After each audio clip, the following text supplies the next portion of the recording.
Овде нема воздржани. Има само за и против. Се отвараат деликатни прашања, а се бараат конкретни одговори. Кворум, политички магазин на радио Слободна Македонија.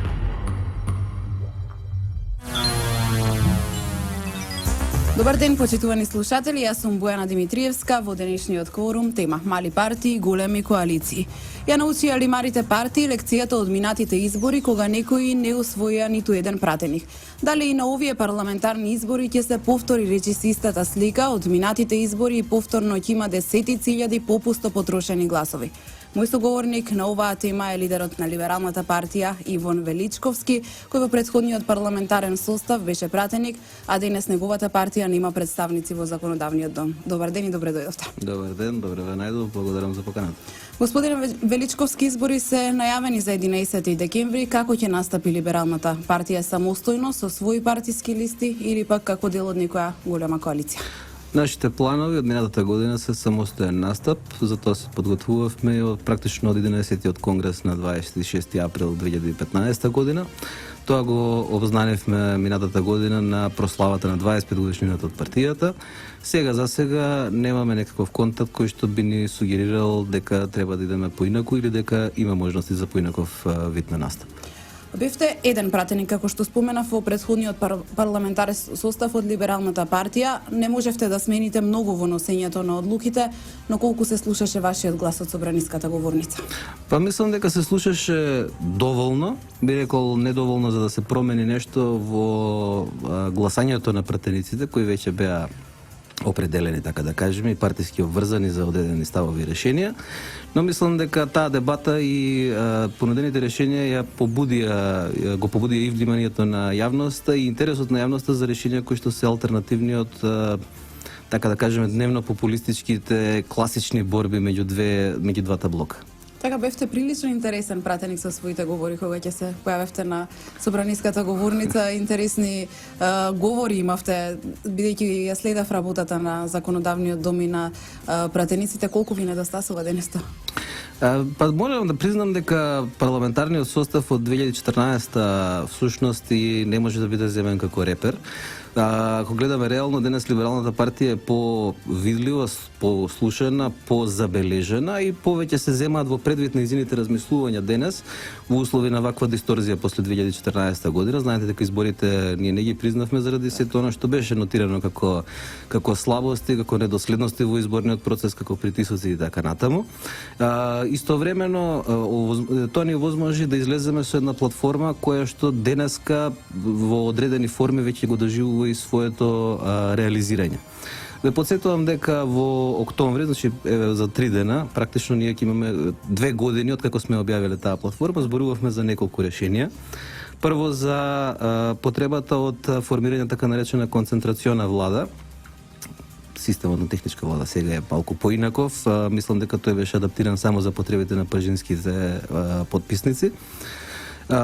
При тоа сметавме дека таа мора да има доволна политичка поддршка во собранието, значи таа мораше да ги има внатре, да содржи повеќе партии и всушност нашето барање беше Груевски и неговите соработници да не бидат во неа, како еден од изворите на кризата. Истовремено предлагавме да има влада која и транзициона влада и транзиционен парламент, кои што ќе ги нивелираат разликите во законодавството и ќе овозможат прво и основно намалување на овие тековни триења и тензии, а второ ќе овозможат вистински амбиент за парламентарни избори. И конечно, нашиот предлог беше реституцијата на имотот да се врши паралелно со еден судски и правосуден процес, во кој мора да се види кој што правел, врз основа на, потоа видовме, значи врз основа на тие прислушкувани материјали и врз основа на она што се слушна во јавноста, дека многу се случувало. А како партија никогаш не сме сакале ние да бидеме тие што судиме, туку сакаме да ги видиме институциите оспособени, ослободени од партиско влијание, значи тргната партијата од државата, да можат да го дадат потребниот правен епилог. Ако не го затвориме ова прашање вака, избори како избори ќе се одржат и ќе се одржуваат уште многу избори, но прашањата ќе останат отворени. Прашање кој ја злоупотребува власта и зашто? Како е вршен притисок и за гласање, но и во економски, во политички процеси и така натаму, за да дојдеме во оваа ситуација. Според нас, инаку, кризата е започната многу порано. 2014 е видливиот момент кога веќе не се признаваат изборите, но кризата е започната и порано, и од 2011 година. На што го темелите вашиот став дека кризата е започната во 2011? Самите предвремени избори, како предвремени избори, се показател дека политичката сцена не функционира нормално. Првата дисторзија беше 2008 година, таа беше предизвикана со Букурешт, со самитот во Букурешт. Но ако гледате натаму, 2011, 2014, самиот стил на организирањето на локалните избори, кои беа исто така кризни, така да кажем, она што се случи со донесувањето на буџетот, покажа дека всушност парламентарната демократија во Македонија има сериозен предизвик или е проблематична. И токму затоа ние кога зборуваме за пристапот по овие прашања, зборуваме за потребата од заштита на безбедноста на демократијата во Македонија. При тоа не зборуваме само за странски влијанија, не знам, регионални состојби, кризи и така натаму. Ние зборуваме за темелот на демократијата, која е и плуралистичко општество, но и одвоена држава од партија. И, ако сакате, одвоена општина од партија. Поентата е едноставно да ги оспособиме институциите да функционираат така што секој ќе може да ги оствари своите права, потреби и слично низ институциите и тоа да биде на непристрасен начин. Ние знаеме дека секој што работи или оние кои што сакаат да работат во администрација и слично си имаат своја политичка определба. Тоа не е спорно. Но нивната политичка определба не сме да биде арбитрерна во остварувањето на интересите на граѓаните. Второ, ние мораме да имаме една, така да кажам, урачунливост на нашето законодавство. И ја немаме. Имате закони кои што се менувани по 17-18 пати. Се извинувам. Едноставно, дојдени сме во ситуација кога државата не ја исполнува својата функција кон граѓаните. Ми државата постои за граѓаните, не постои заради себе или не постои заради политичките партии.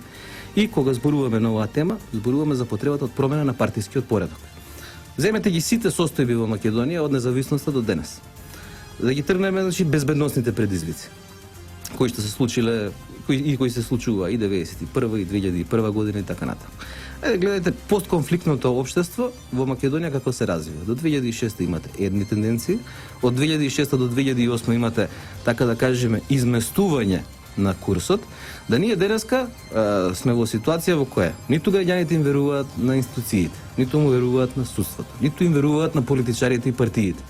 Општа недоверба и гнев е создадена, а при тоа е создадена и огромна поделба меѓу луѓето.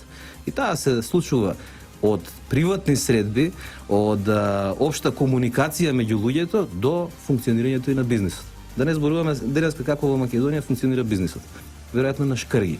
И очекувам, искрено речено, пред секоја кампања обично се случува еден голем екзодус на бизнисмените. Сите, ако знаете, дека заминуваат некаде на одмори долги и така натаму. Па на луѓето им е нормално преку глава веќе. Ниту имаат пресметливо државно раководство, ниту имаат пресметливи партиски раководства, ниту има пресметлива политика во земјата, пресметлива зборам, значи известна, јасна, исцртана. И во такви околности, што треба да правиме ние, само бизнисот да го цицаме? Не може тоа така да функционира. Затоа, се извинувам што сум малку подолг во воведно излагање, затоа всушност забележуваме и идентификувавме дека е потребна една, така да ја наречеме, антипопулистичка доза на политика. Мораме да ги соопштиме јасно фактите, тие нема да им се допаѓаат на сите. Либералната партија нема да им се допадне на сите. Ние сакаме да им се не да им се допаднеме, туку да ни ги прифатат ставовите или да се идентификуваат со нив и да ги поддржат оние кои што сметаат дека тоа што го зборуваме е правилно. Дали тоа ќе биде 20.000, дали ќе биде 100.000, тоа ќе покажат изборите. Кворум со Бојана Димитриевска. Понеделник од 11 до 12 часот на Радио Слободна Македонија. Назад сме во Кворум. Мој денешен соговорник е лидерот на Либералната партија Иван Величковски. Господине Величковски, Љупчо Јоргиевски, Стојанче Ангелов и Овеќе Кеновски, Павле Трајанов, според последните информации кои се појавија во јавноста, нема да одат во коалиција со Социјалдемократскиот сојуз на Македонија и ќе настапат здружено како трет блок на предстојните избори. Исто така во јавноста се споменува дека на овој блок ќе му се придружи и партијата на Љубе Бошковски, Обединети за Македонија. Дали вие сте размислувале за опцијата коалиција на поголема предизборна коалиција на помалите партии кои ќе се надпреваруваат со двата големи блока? Одлично прашање.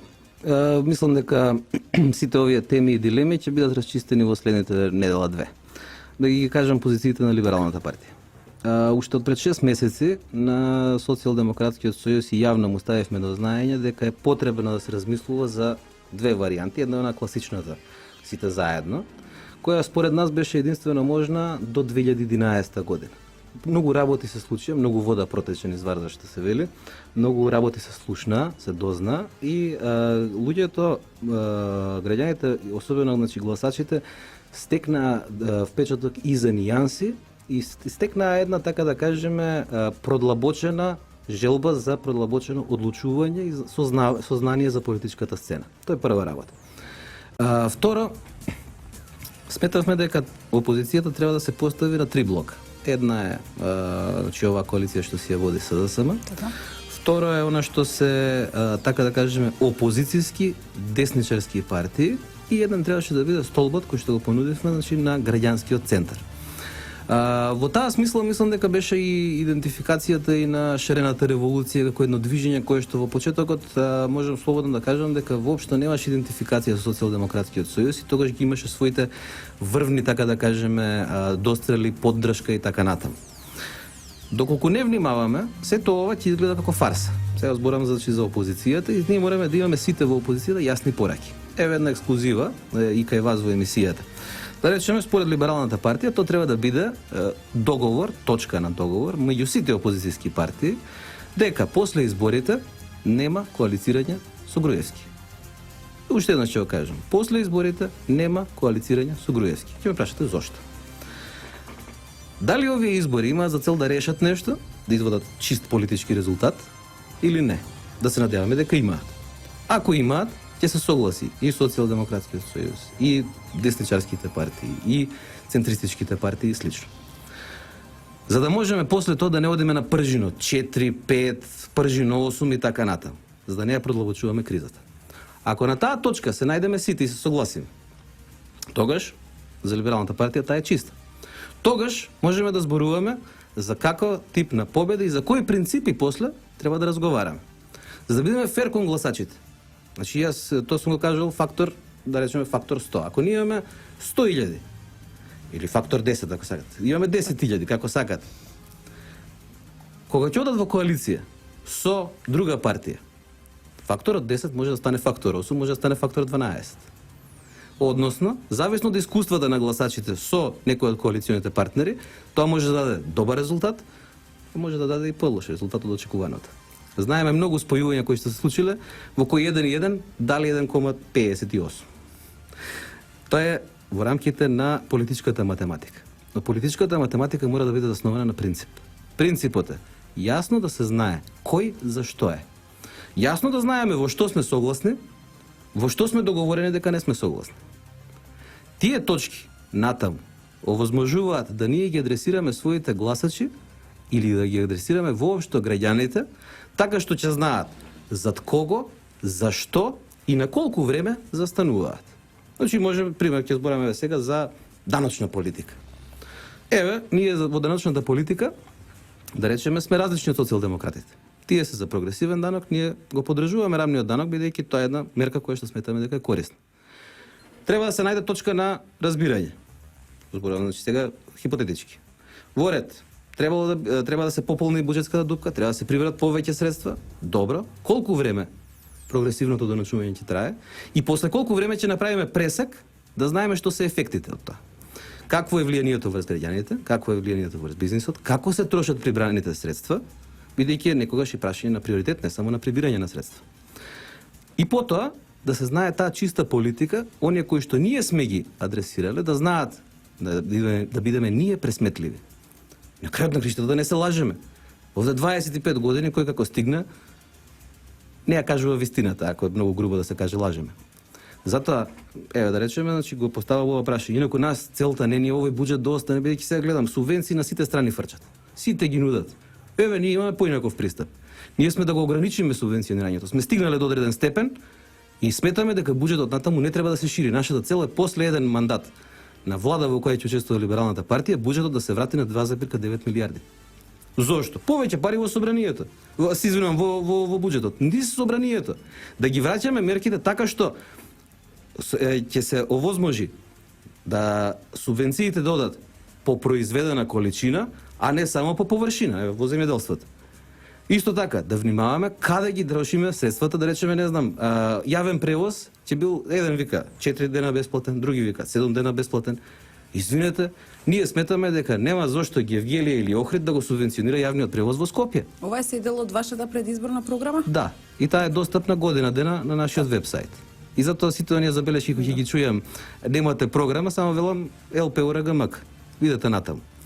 Значи, поентата е да се вратам назад на коалицирањето, да не го избегнам вашето прашање. Се извинувам, малку сум поекстензивен. Не е работата само ние да си седнеме математика, да си направиме и некој од нас да се вработи како пратеник. Тоа е политиката, функцијата, пратеник, функцијата, не знам, министер и така натаму. Тоа се функции, тоа не се вработување. Луѓето барат одговорни политичари кои што ќе земат и одговорност. И после тоа се спремни, прво, ако ги изберат, ако не, да понесат одговорност. Второ, ако победат, ако не, пак да понесат одговорност. Јас бев во 2011 прашан, дали си задоволен од тоа што си пратеник? Викам вака да ви објаснам, тоа има два дела.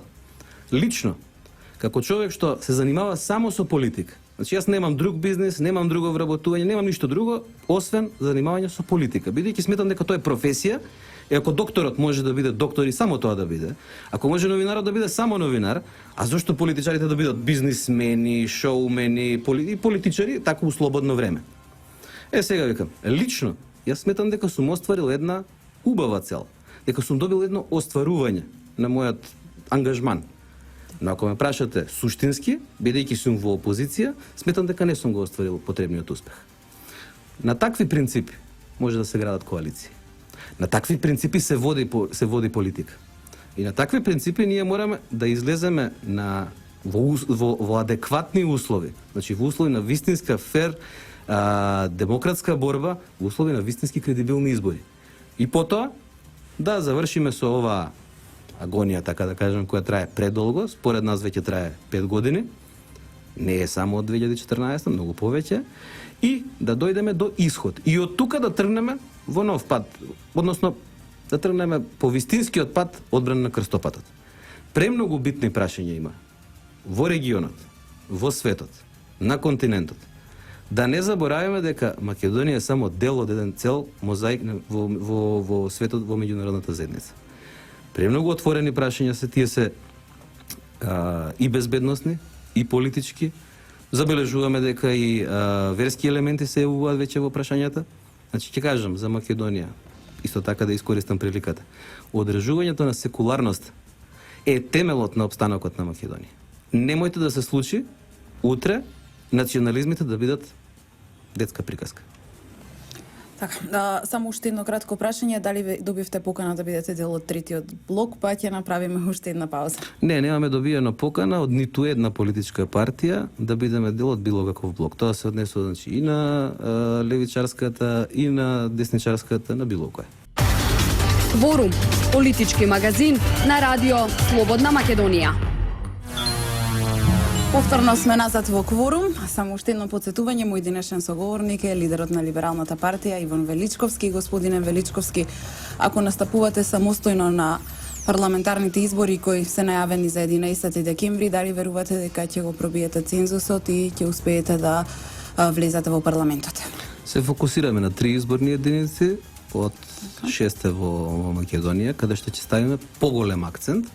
Инаку веруваме да, затоа што очигледно е дека она за што зборуваме, јас би рекол веќе 3 години, дојде на сцена и тоа како. И конечно подсетувам во донесувањето на нашата доктрина, таа беше донесена во 2013 година. Таа имаше наслов Пресврт 2018. Многу ме напрашуваа зошто. Свесни бевме за ова што ќе се случува, не знаевме во каков обем, во каква димензија. Не можевме да ги претпоставиме сите овие случувања, но јасно беше дека катарзата на 25 годишниот партиски поредок ќе се доживее некаде околу 2018 година. Еве сега, на крајот на 2016 или во 2017 ќе почне расплетот. При тоа подсетувам дека неколкуте нивоа на власт вклучително и локалната, се многу битни во созревањето на нашето општество и во созревањето на нашата држава. Јасно беше дека се потребни неколку циклуси во кои ќе дојдеме до исчекор од она што е веќе познато и всушност самиот Пржински договор, како договор на 4 носители на партискиот поредок, се покажа дека не е доволен. Зошто зборуваме за партиски поредок, само за да објаснам. Тоа е системот на, така да кажеме, окупација на институциите. Таа не е формална, таа не е кажана, но е фактичка. Сите политички партии, 4, зборувам, големи, се обидува да изградат системи кои ќе бидат поголеми од државните институции. Затоа државните институции се парализирани. И се покажа дека тоа ја подјадува субстанцата на економијата, на политичкиот систем. Затоа сега и многу други прашања почнуваат да се уфрлаат. И тоа обично секоја спротиставената страна ги уфрла во име на другата. Заради тоа и доаѓаме до многу интересни избори, кои, ако продолжи вака, за жал нема да донесат епилог на кризата, туку, ако се изборите на 11 декември, на 12 почнува новата фаза на кризата, без оглед на епилогот. Затоа и инсистиравме на чисти решенија. И затоа ја уфрливме, значи ја дадовме оваа јавна понуда да се декларира дека ние немаме намера натаму низ разни политички договори да одиме во одржување на состојбата, во некаков статус кво. Напротив, сега треба да ги искористиме сите можности кои што се стави на располагање. Да речеме, во делот на специјалното јавно обвинителство, да го оставиме да си работи, да му ги овозможиме законските услови, да биде што поуспешно. Значи да се донесат и законите за измените на законите за заштитени сведоци, да се продолжи мандатот. Затоа што кај нас во овој период е создавана атмосфера во која низ институциите и низ злоупотребата на власта е влијаена во многу сфери. Сите се држат до нашто е слушнат. Јас сакам да поставам неколку прашања, едно суштинско за мене да речеме, во делот на економијата. Како мора да слушнеме низ тие разговори. Како е димензионирано работењето, да речеме, на македонската берза во одредени години? Како е можно сите светски берзи да паѓаат, а во Македонија берзата да расте? И зошто? Со политичка одлука, но за чии интереси? Еде ги отвориме и тие прашања. Бидејќи оној што го контролира капиталот и институциите, на крај контролира се. Нас не ни треба Македонија во која една фамилија, партија, групација ќе контролира се. Тоа никаде не функционира. Втора работа. Ајде да ги расчистиме веќе овие тези на теории на заговор против Македонија. Сите велат кој прислушкувал. Ајде да кажете кој прислушкувал конечно. Ајде да видиме и при тоа да си објасниме зошто нашите служби, раководени во тој период од ВМРО до ДПМН, не биле успешни во спречувањето некој друг да слуша ако е некој друг. Или, уште подобро, како што јас верувам, зошто слушале нашите служби? Зошто ги интересирале нашите разговори? Јас да речеме во делот на тие односи кои што сум кажал, кои ќе ми речат ај немој по телефон. Значи луѓе, ние не сме некоја тајна ќелија. Тоа што денеска ќе го договориме по телефон, утре ќе го слушнете на пресконференција, во изјава ќе го видите во активност. Но очигледно други интереси постоеле. Очигледно други процеси терала власт. Заради тоа сметаме дека ова мора да се расчисти до крај и да не се повтори. Имаме ова, ние веќе мислам трета афера на прислушкување. Она што и натаму битно е да ги реформираме службите. Односно, политиката мора да го реформира законодавството.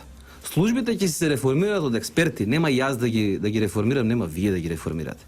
Тоа си има луѓе кои што си работат внатре во нив, кои што бараат да политиката ги тргне рацете од нивното работење.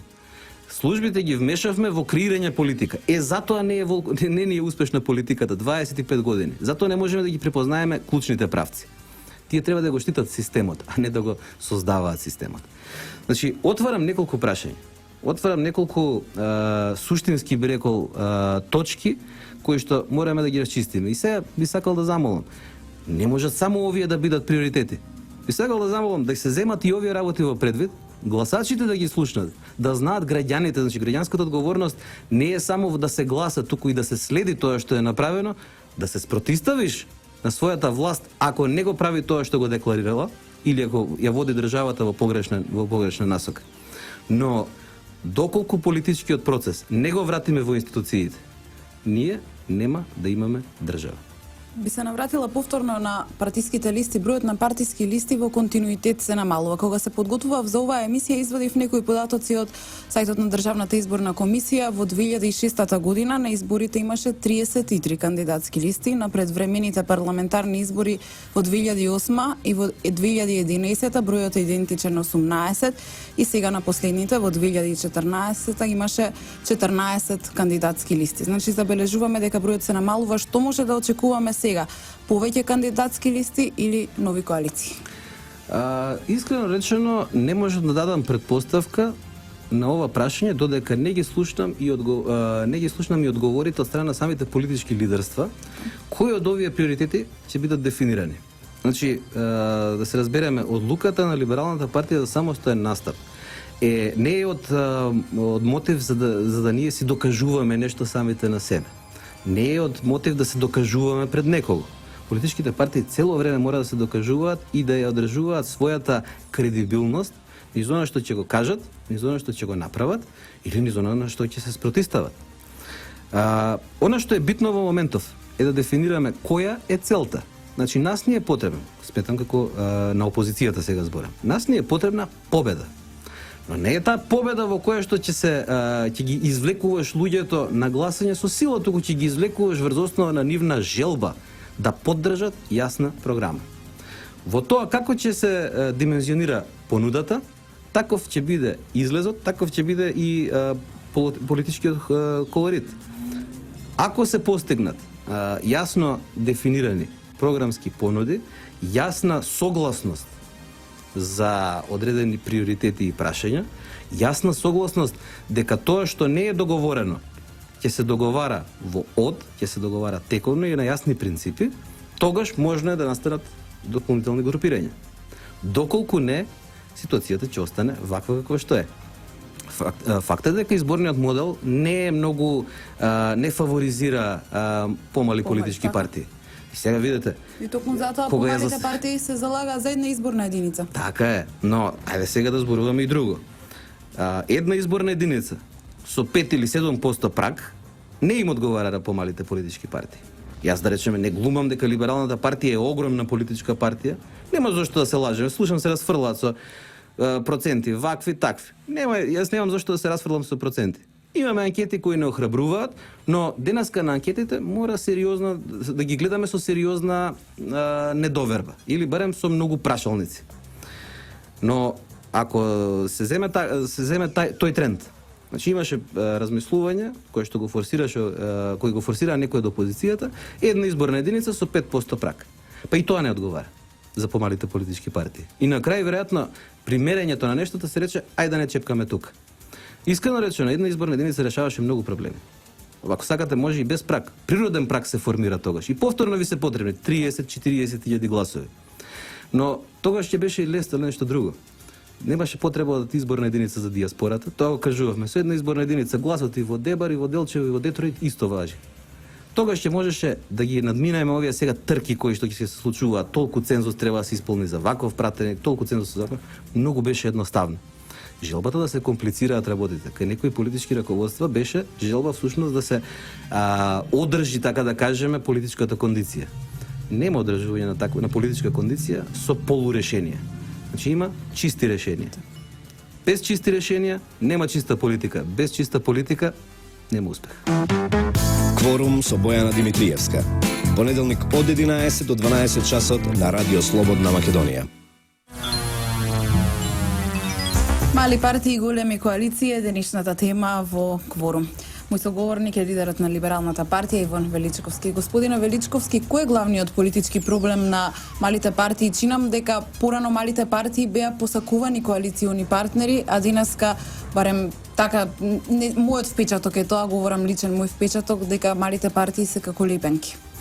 Па предолго биле лепенки, предолго и сме биле лепенки, значи да нема зашто да не се признаат некои слабости, но не лепенки во смисла дека сме сакале да бидеме такви, туку во одреден момент некој конформизам луѓето ги терал да ја прифатат политиката на големите и да се така да кажам да се влезе во тие шини. Значи секој од нас во овие 25 години има одговорност за тоа што се случувало. Некој повеќе, некој помалку. Некој има сработено повеќе добри работи, некој има помалку. Но како и да е, сите сме дел од таа политичка историја во земјата. Тоа е една работа. Второ, за прв пат на овие избори, ако забележувате, нема срљање во коалиција. Значи, на сите нешто ајде на брзина да смандрљаме некоја коалиција и тука секој од нас да се вработи. Има и такви обиди, јавноста ги идентификува. Значи, ние тоа еден преод од така да кажеме, од лево кон десно и обратно, не е дочекан со симпатија и во самите коалициони партнери, па и во целокупната јавност.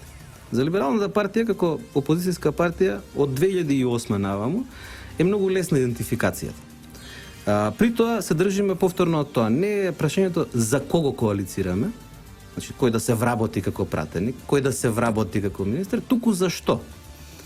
И сега веќе во овој, така да кажеме, значи не само да речем освестен гласач, туку во овој гласач што препознава нијанси, веќе и тоа влие. Натаму, многу често се случувало да помалите, така да кажеме, партнери не ги користат своите позиции, ајде така да кажеме, за политичка уцена. И тоа секој си го плаќа. Значи нема нешто што нема да се плати, нема нешто како беше, нема бесплатен ручек. Порано или подоцна ќе се плати. Сега кога веќе се надевам дека созревавме сите. Кога се надевам дека јасни ни се тешките предизвици, огромните предизвици пред земјата, јасно е дека такви финти веќе нема да се практикуваат. И дека ќе можеме да излеземе, така да кажеме, на една почиста политичка борба, на една почиста презентација на сопствените ставови, ќе може да се мери кој што кажал, кој што направил, колку додржал до тоа што го кажал, и врз основа на тоа, луѓето ќе може да си донесат мериторна одлука. Не одлучуваме само јас, вие или било кој, ние секој сме по еден глас.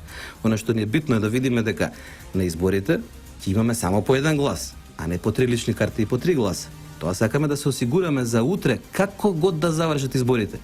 Никој веќе да не рече имало проблем, немало проблем. Затоа во старт кажувам, ниту адхок тело, ниту ова така наречено прочистување на избирачки список не ги решија проблемите.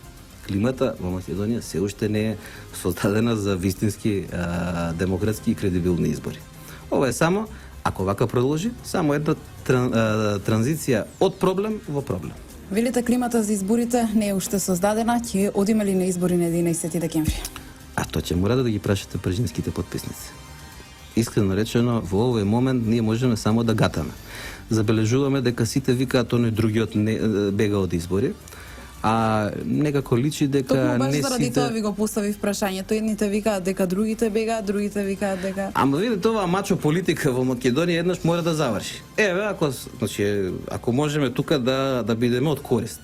Еве, ние сметаме дека нема да се постигнат условите за вистински демократски и кредибилни избори, и тоа од неколку причини. Поред овие што ги напоменав.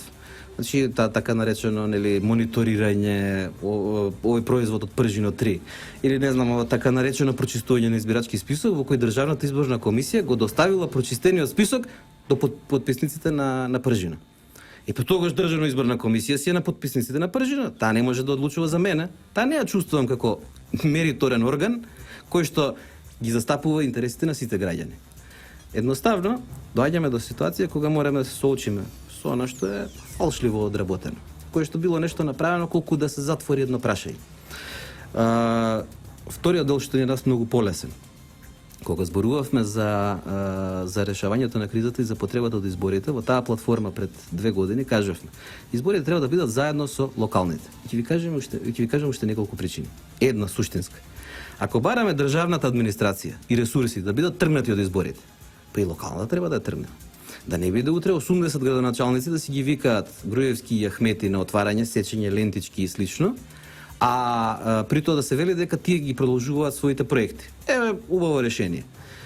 Ако се заеднички изборите, па тогаш 3 месеци нема спроведување проекти, завршени се веќе, бидејќи редовно си ги проектирале да си ги завршат проектите локалните самоуправи, нема ставање на нивните ресурси на располагање на било која политичка партија, и тогаш имаме вистински, така да кажеме, посветување само на редовен изборен процес, одиме со намалени трошоци, бираме двете нивоа на власта.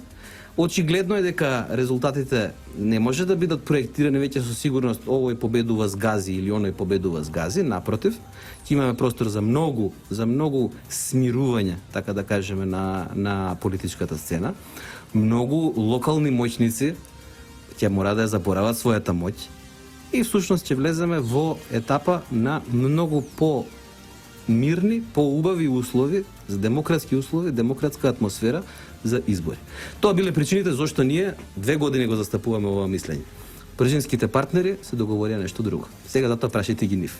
Така ви благодарам за денешното гостување, тука мора да ја завршиме денешната емисија. Благодарам за можноста. За прв пат во овие 3 години, 4 на Радиото Слободна Македонија, да бидам ваш гост. Се надевам дека повторно ќе бидете дел од програмата на Радио Слободна Македонија. Вам, почитувани слушатели, ви благодарам што не следевте со внимание. Денеска е 3 ноември 2016 година. Политичкиот магазин Кворум е во продукција на Радио Слободна Македонија. Автор и водител Бојана Димитриевска, техничка реализација Дине Вучков и Далибор Зафировски. Пријатно до слушање.